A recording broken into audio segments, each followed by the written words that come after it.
मेरा नाम डॉक्टर जैस हॉस्पिटल में काम कर रहा हूँ। गुर्दे की सेहत के मुतल्लिक हम बात करते रहते हैं, तो उसी की कंटिन्यूएशन में मैं आपसे बात कर रहा हूँ। हमें मालूम है अल्लाह ताला ने हमें 2 गुर्दे दिए हैं। बहुत सारे लोग जो हैं वो एक गुर्दे के साथ भी पैदा होते हैं, एक गुर्दे में इंसान ज़िंदा रह सकता है। तकरीबन 10 से 12 लाख कुदरती तौर पे फ़िल्टर होते हैं, जिसको हम नेफ्रॉन कहते हैं, एक गुर्दे में, और दूसरे गुर्दे में भी तकरीबन इतने ही होते हैं। जब गुर्दे की पेवंदकारी होती है, जिसको हम ट्रांसप्लांटेशन कहते हैं, एक ही गुर्दा लगता है और वो डायलिसिस से फिर फ्री हो जाता है। जैसे किसी के गुर्दे अगर मुतासर हो चुके हैं तो उसको एडवाइस मिलती है या जिंदगी भर वो डायलिसिस की ट्रीटमेंट पे रहेगा या फिर वो गुर्दा ट्रांसप्लांट कराते हैं। तो दोनों जो है वो ऑप्शन होते हैं, जिसको हम रीनल रिप्लेसमेंट थेरेपी कहते हैं। एक गुर्दे पे इंसान जिंदा रह सकता है। गुर्दे खराबी ना हो के मुतल्लिक क्या करना चाहिए, वो सेहतमंदाना जो तर्ज अमल जिंदगी का है, जिसमें मतवाज़िन ग़िज़ा और फिर फिजिकल एक्टिविटी, चलना फिरना, अच्छी नींद का होना, स्ट्रेस कम से कम होना, और जो अननेसेसरी दवाएं हैं, बेजा किस्म की दवाएं हैं, उनसे परहेज करना। और अगर किसी को इन्फेक्शन लाक हो गया है तो वो उसका इलाज करना। तो ये सारी जो चीज़ें हैं एक तरफ अच्छी ज़िंदगी के लिए और सेहतमंद रखने के लिए काफ़ी होती। और इसकी अलामतें अगर देखें तो बहुत सारे लोग जानना चाहते हैं कि मुझे मालूम कैसे होगा कि मेरे गुर्दे सही काम कर रहे हैं। अगर वो हतमी जानने के लिए तो टेस्ट होता है, तो यूरिया क्रेटिनिन या फिर यूरिन डीआर या अल्ट्रासाउंड के टेस्ट करते हैं तो आइडिया हो जाता है, मालूम हो जाता है। अगर अलामतें देखें तो बहुत सारे लोगों में बहुत ही कम अलामतें होती हैं, और यंग पेशेंट में अक्सर 90% गुर्दा मुतासर हो चुका होता है, फिर जाके मालूम हो। अगर गुर्दा मुतासर पथरी की वजह से हो रहा है तो फिर तो खैर मालूम हो जाता है, क्योंकि उसमें पेन होने लगता है। अदरवाइज जो शुगर, ब्लड प्रेशर बहुत सारे लोगों की वजूहात में बनती हैं।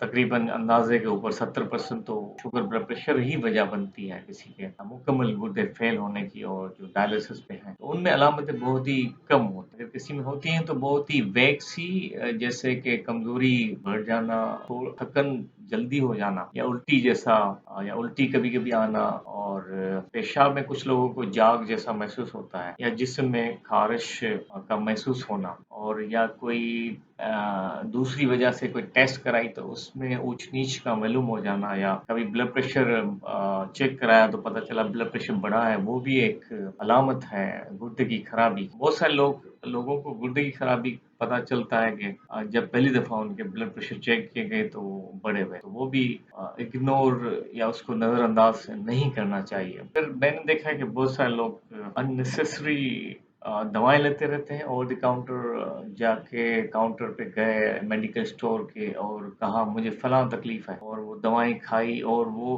तर्ज अमल उनकी जिंदगी का हमेशा रहा, जो कि आगे चल के वो साइड इफेक्ट्स की सूरत में ज़ाहिर हो गया और गुर्दे मुतासर हो गए, जिसमें पेन किलर का रोल जो है वो सबसे ज़्यादा है। लोग पेन किलर लेते रहते हैं, दर्द की दवाएं, जोड़ों में दर्द है, कमर का दर्द है, या जिस्म में दर्द है, तो वो समझते हैं कि ये दवा खा लूंगा, या खा लूंगी तो ये बीमारी का इलाज है। लेकिन ये बीमारी का इलाज नहीं है, वो तौर पे पेन को कम करने का, दर्द को कम करने की दवा होती है, जिसके साइड इफेक्ट्स होते हैं, और वो साइड इफेक्ट गुर्दे को खराब करते हैं। तो हमारे पास से बहुत सारे मरीज आते हैं तो मालूम हो जाता है कि वो महीनों तक ये दवाएं खाते रहे हैं और फिर उनके गुर्दे खराब हो गए। तो ये भी हमें चाहिए कि जो ज़रूरी दवा है उसको इस्तेमाल करना चाहिए। और शुगर वाले पेशेंट चाहते हैं कि मेरे गुर्दे महफूज रहें, तो शुगर जो है वो कंट्रोल रहे। अगर नेहारमू का टेस्ट है तो वो कोशिश करके 100-140 के अंदर रहे, या ज़्यादा में ज़्यादा अगर देखें तो 150 के अंदर रहे, और जो खाने के बाद वाला टेस्ट है तो वो 200 के अंदर रहे, तो उन लोगों को फिर कॉम्प्लिकेशन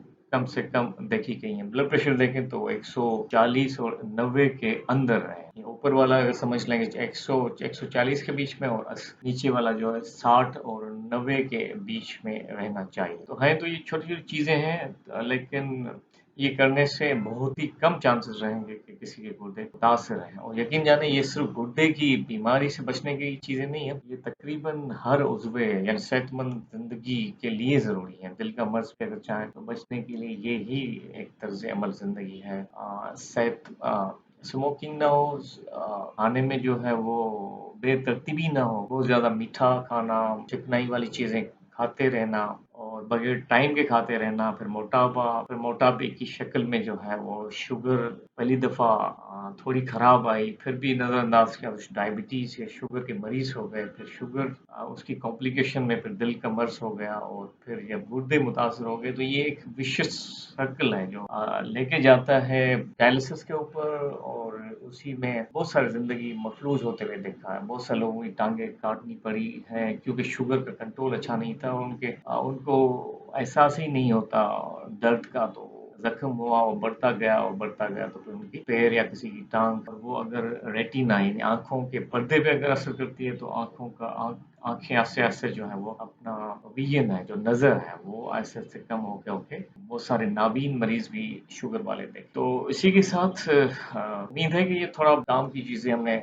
ज़िक्र कर ली हैं। थैंक यू वेरी मच, अपना ख़्याल रखिएगा। अस्सलाम वालेकुम।